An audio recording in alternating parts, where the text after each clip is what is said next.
자, 12번 문제는 서로 다른 상자 5개에 서로 다른 공 4개를 넣을 때 빈 상자가 2개가 되도록 공을 넣는 경우의 수를 구하라는 문제입니다. 즉, 예를 들어 이런 거죠. 여기 상자 이제 A가 있고 이렇게 5개가 있다고 합시다.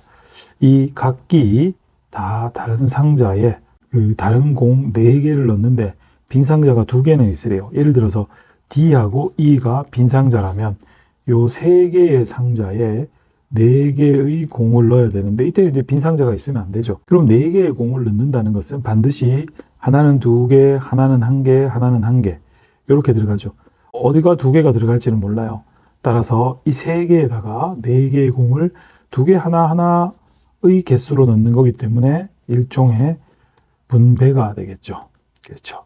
그래서 빈 상자 선택해서 없애고 분배 처리하면 되겠다.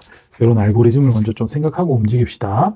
자, 그러면 순서대로 해볼게요. 첫 번째, 5개의 상자 중에서 빈 상자 2개를 선택하는 경우의 수를 잡아봅시다. 2개는 빼고 3개로만 생각하기로 했으니까.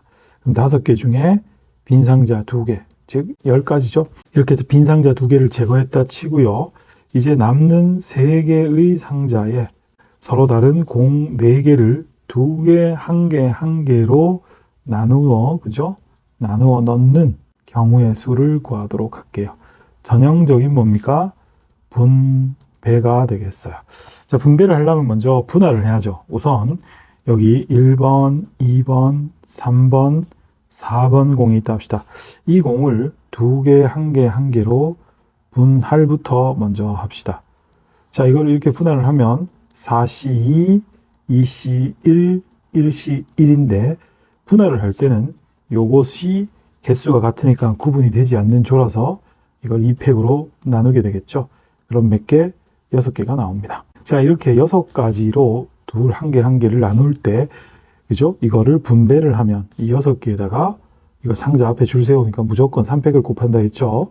따라서 36개입니다. 그러므로 정답은 10가지하고 36을 곱해서 360개, 즉 답이 4번이 되겠습니다. 자, 13번은 정의역이 이렇게 주어져 있을 때 이런 유리함수와 무리함수의 그래프가 한 점에서 만날 때 K의 최소를 구하라 하는 문제가 되겠습니다. 일단 이 문제는 이제 아무래도 그림을 그려야 되겠죠. 특히 이렇게 정의역까지 주어져 있으니까. 자, 그래서 먼저 확실한 이 유리함수부터 그릴게요. 이 유리함수는 뭐 전혀 변수가 없잖아요. 요놈은 요 K가 끼어 있기 때문에 얘부터 먼저 그리도록 하겠습니다. 따라서 이 유리함수를 그리기 위해서 유리함수의 표준형을 잡아보도록 할게요. 그래서 요렇게 표준형을 잡으러 갑시다. 아이고, 요거 6이 되겠다, 그지? 요렇게 되겠고, 그러면 마이너스 2 더하기 x 플러스 1분의 6 이렇게 되겠죠? 자, 그러면 요놈의 점근선은 어떻게 됩니까? 점근선은 x는 마 1, y는 마 2가 되겠죠. 따라서 요걸 그리기 위해서 좌표 축을 한번 잡아보도록 할게요. 자, 이렇게 그림을 그리기 위해서 축과 점근선을 잡았고요. 요게 이제 6이니까 우리가 플러스라서 요렇게 존재를 하겠죠. 근데 우리가 보는 범위가 0에서 5까지가 되겠습니다. 그러니까 굳이 우리가 이 아래쪽은 그릴 필요가 없죠. 0에서 5, 대략 5가 한 이 정도로 합시다. 그래서 5까지만 그리고 요 안에서 이 친구하고 이 무리함수가 만나야 돼요. 자, 그럼 이쪽에서 이제 그림을 그릴 텐데 요 놈의 우리 x절편이나 y절편을 잡아볼게요. 특히 여기서 우리 x절편은 y가 0이기 때문에 앞에서도 얘기했다시피 분자만 0이 되면 그게 x절편이죠. 분자가 0이면 y가 0이니까. 그럼 x가 얼마? 2지요. 따라서 요 정도, 여기가 우리 x절편입니다. 따라서 그림을 그려보면 뭔가 이렇게 와서 이걸 지나서 이런 식의 그림이 나오죠. 이쪽은 뭐 굳이 그릴 필요 없습니다. 자, 이 상태에서 우리가 요 무리함수를 그릴 텐데 이 무리함수의 시작점을 잡아볼까요? 이 시작점은 0,k입니다. 즉 k가 바뀌면 시작점이 x좌표는 0이니까 이 y 주위를 이렇게 움직이면서 그죠? 이렇게 x 합도 플러스고 루트 합도 플러스니까 일사분면 방향으로 뻗어나가는 무리함수죠. 즉 여기가 시작점, 그지? 0,k고 그림이 이런 식으로 되겠죠. 요 놈이 지금 k가 바뀌면 이런 식으로 움직이는 거예요. 근데 여기서 K가 크면 뭐 당연히 만나겠지만 상수 K의 최소를 구하니까 이렇게 0에서 5 사이에서 만나면서 계속 끌어내리죠. 뭐 어디까지 끌어내릴 수 있습니까? 예, 보시다시피 이렇게 딱 5가 마지막이죠. 이 밑으로 더 떨어지면 어떻게 됩니까? 이 밑으로 더 떨어지면 그림이 이렇게 되니까 만나도 5 바깥쪽에서 만나죠. 따라서 요 점을 지날 때가, 그지? 요 점을 지날 때가 K의 최소값인 상황입니다. 요 점을 한번 찾아볼까요? 여기는 X가 5니까 이 식에다가 5를 넣으면 어떻게 되겠어요? 5, 여기 5 넣으면 마이너스 1이죠? 이거를 우리 무리함수에 대입을 합니다. 그러면 Y에 마일, X에 5를 넣으면 25 플러스 K니까 5 플러스 K가 K의 최소값이죠. 따라서 K가 얼마? 마이너스 6이 최소값입니다. 따라서 정답은 1번이 되겠어요. 자, 이렇게 꼭 그림 그려보고 아까처럼 이렇게 움직여 보셔야 되겠습니다. 자, 14번은요. X가 1, 2, 3, 4, 5일 때 함수 F가 X에서 X로의 함수가 이렇게 있을 때 G도 X에서 X로의 함수인데 1하고 2에서의 함수값이 주어져 있고 역함수가 존재한다라고 했죠. 그랬을 때 이런 합성함수의 최대값을 구하라는 문제입니다. 보시다시피 역함수 기호가 나오지는 않기 때문에 여기서 역함수가 존재한다라는 것은 gx라는 함수가 뭐다?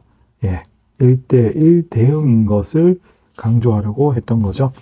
그럼 여기에다가 우리가 똑같이 그 함수의 대응을 위해서 이렇게 한번 그림을 가지고 오도록 할게요. 자, 이렇게 x에서 x로의 함수 g가 있다 합시다. 그랬을 때 요놈의 최대값을 최대값을 찾으라 했는데 어차피 g1은 어디로 가요? 2로 간다고 고정이 됐고 g2는 어디로 갑니까? 4로 간다고 고정이 됐어요. 그런 상태에서 나머지 거를 여기다가 이제 이렇게 대응을 시켜줄 수 있죠. 1대1 대응이 되게.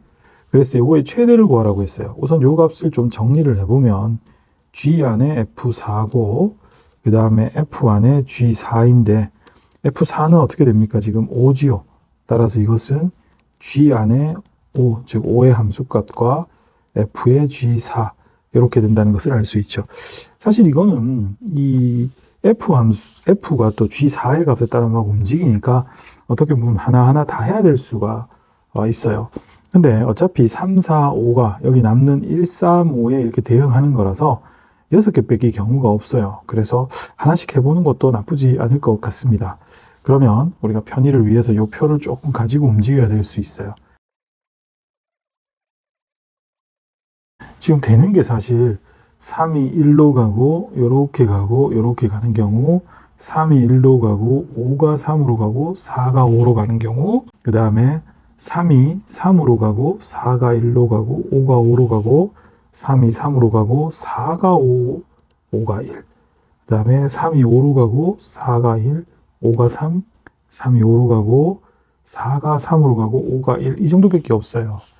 그러면은 요 경우에 요 값을 한번 찾아볼게요. 먼저 첫 번째 거부터 한번 해보면 G5는 5로 가고 G4는 3인데 요게 3이니까 F3은 어디로 갑니까? 4로 가죠. 그래서 요 경우 합은 둘이 더하면 9가 되겠습니다. 자, 이게 9가 나왔기 때문에 우리 G5가 3으로 가는 이런 것들 또는 G5가 1로 가거나 G5가 3, G5가 1 이런 거는 할 필요가 없죠. 왜냐하면 이게 함수값이 제일 큰 값이 5기 때문에 이게 9가 나왔기 때문에 둘 다 5, 5가 나오지 않으면 이거보다 더 클 수가 없는데 G5가 벌써 3이나 1이나 이렇게 가는 친구들은 이걸 넘지를 못하네요. 그럼 우리가 세 번째 거죠. 여기 두 번째하고 요것도 사실상 요거를 한번 해보면 이때 G5는 5가 되겠고요. G4는 1이죠. 여기가 1이 들어가면 F1은 2가 되니까 이 경우도 7밖에 안 돼요. 따라서 최대값은 언제?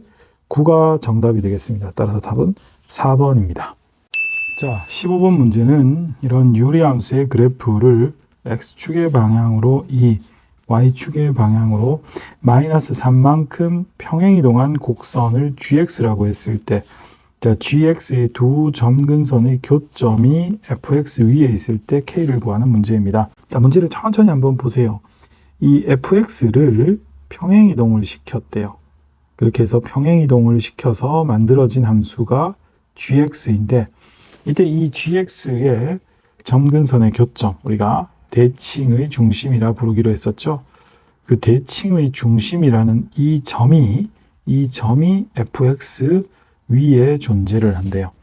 그러면 이제 어떤 생각이 들어요? 굳이 우리가 이 함수식을 이동할 필요 없이 애초에 이 fx에도 대칭의 중심이 있었죠. 이 대칭의 중심이 어차피 이동을 하면 똑같이 대칭의 중심이 되니까 요놈의 대칭의 중심을 구해서 평행 이동을 시켜주면 이 gx의 대칭의 중심을 바로 구합니다. 굳이 gx의 함수식을 구할 필요가 없어요. 그런 다음에 얘를 여기에다가 대입을 해주면 되겠죠. 자, 그러면 우리 fx부터 대칭의 중심을 찾기 위해 표준형으로 한번 잡아가 보도록 할게요. 사실은 조금만 하면 눈치껏 이런 거 표준형 안 잡아도 바로 대칭의 중심을 잡을 수는 있는데 그냥 우리 연습 차원에서 한번 해보죠. 이렇게 되겠죠. 그죠? 이렇게 만들고 8 더했으니까 8 빼고 따라서 2 더하기 x 플러스 4분의 얼마? k-8입니다. 따라서 점근선이 마이너스 4, y는 2니까 여기서 우리 대칭의 중심이 얼마? 마이너스 4,2죠. 이게 이제 결과적으로 어차피 요게 0이 되는 값이 점근선이 되고 요거의 개수비죠. 1이니까 2가 y의 점근선이니까 바로 읽을 수도 있어요. 자, 이렇게 우리가 마이너스 4,2가 fx의 대칭의 중심인데 이 친구를 x축 방향으로 2, y축 방향으로 마이너스 3만큼 이동하면 어떻게 됩니까? 그냥 그대로 더해주면 되니까 이거죠. 이 친구가 바로 gx의 점근선의 교점인 대칭의 중심이 됩니다. 이것이 어떻게 됩니까? 어떤 함수? fx 위에 있다라고 했으니까 이것을 fx에 대입을 할게요. 그러면 y 자리에 마1, x 자리에 마2를 대입을 하면 이렇게 되겠죠. 따라서 k-4는 이항하면 마2니까 k 값은 얼마? 2가 나오게 되겠습니다. 따라서 정답은 4번이 됩니다. 자, 16번은요. 그림과 같은 6개의 정사각형에 1부터 6까지의 제한수가 하나씩 적혀 있다. 서로 다른 4가지 색의 일부 또는 전부를 사용하여 다음과 같은 조건을 만족시키도록 색깔을 칠하는 경우의 수를 구하라고 했어요. 먼저 2가 적힌 사각형과 4가 적힌 정사각형에는 같은 색을 칠하고 변을 공유하는 두 정사각형에는 서로 다른 색을 칠한다라고 했어요. 다시 한번 정리하면 2하고 4에는 같은 색을 칠하고 그 나머지는 우리가 보통 색칠할 때 많이 쓰듯이 변으로 이렇게 맞닿은 데는 서로 다른 색을 칠하라고 했어요. 자, 그러면 첫 번째 뭐 할까요? 2하고 4가 적힌 사각형에 자, 여기다가 우리 색을 정해서 똑같은 색을 칠하니까 전체 색 4개 중에 하나를 뽑죠. 여기다 이제 색깔이 정해집니다. 예를 들어서 여기가 빨간색이 들어왔다라고 합시다. 자, 그럼 이제 하나씩 칠해 볼까요? 우선 1에 올 수 있는 건 여기 색이 고정이 됐으니까 3가지가 오겠죠. 여기도 이게 고정이 똑같은 색으로 됐으니까 3가지가 옵니다. 그 다음 여기는 어떻게 될까요? 얘랑만 다르면 되니까 또 3가지입니다. 그럼 이 6이라고 적힌 이 부분은 얘랑 맞닿아 있으니까 여기서 오는 2개의 색을 빼고 2개라고 생각할 수 있는데 이렇게 하면 틀리죠. 우리 경험적으로 많이 풀어서 알잖아요. 이 2개의 색이 다를까요? 같을까요? 같을 수도 있고 다를 수도 있죠. 만약에 다르면 2개가 오는 거 맞지만 얘랑 색깔이 같아도 상관없잖아요. 그럴 경우는 2개가 아니고 3개가 온다는 걸 알 수 있죠. 따라서 우리가 이 3번하고 5번의 색깔이 같을 때랑 다를 때로 갈라서 문제를 풀어야 된다는 것을 알 수 있습니다. 즉 3번에 오는 색깔과 5번의 색이 같은 경우와 두 번째 상황 3과 5에 오는 색이 다른 경우로 나누어서 풀도록 할게요. 먼저 3하고 5가 같은 색이 옵니다. 자, 우리 그냥 1번부터 칠할게요. 2하고 4에 똑같은 색이 이제 오는데 그거를 정하는 건 미리 구해놨고 여기에 1번 자리에 올 수 있는 건 3개 맞고요. 그 다음에 3번 자리에 올 수 있는 것도 3개 맞아요. 얘랑만 다르면 돼. 그런데 5번 자리는 어떻게 됩니까? 3번과 똑같은 색을 칠하라고 했잖아요. 3번이 3개라고 5번이 3개 아니죠. 이게 똑같은 색을 칠하는 건 3번이 색을 정하는 순간 5번은 그걸 따라가야 되니까 5번 자리에 오는 건 하나입니다. 이제 이 둘이 색이 똑같으면 6번 자리에는 이 똑같은 색만 피하면 되니까 3개가 오죠. 따라서 27개가 되겠습니다. 다음은 3이랑 5랑 다른 경우예요. 역시 우리 1번부터 칠할게요. 1번은 어떻게 돼요? 3개 맞고요. 그 다음에 3번 역시 3개 맞고요. 5번은 요 2개만 피하면 3개 맞는데 얘랑 또 다르기로 했으니까 요 자리가 어떻게 될까요? 요것도 빼고 요 색깔도 빼니까 2개가 옵니다. 이제 이 둘이 다르기 때문에 여기 오는 건 이 둘을 피해서 2가지가 옵니다. 따라서 이걸 곱하면 36이 되죠. 자, 여기서 가만히 보시면 이 5번 자리에 오는 게 1하고 2로 이렇게 갈려 있잖아요. 우리가 처음에 생각할 때 5번 자리가 3개 온다고 했잖아. 3개 오는 거 맞아요. 근데 그 3개가 1과 2로 이렇게 갈려져서 왜 갈라요? 그 다음에 오는 6번 자리가 바뀌기 때문에 이걸 갈랐던 것 뿐이고 이 둘을 합하면 즉 3개가 오는 건 맞아요. 따라서 이 두 개를 합하게 되면 27하고 36을 합하고 여기다가 우리 2번하고 4번의 색깔을 정하는 4를 곱해야 되겠지요.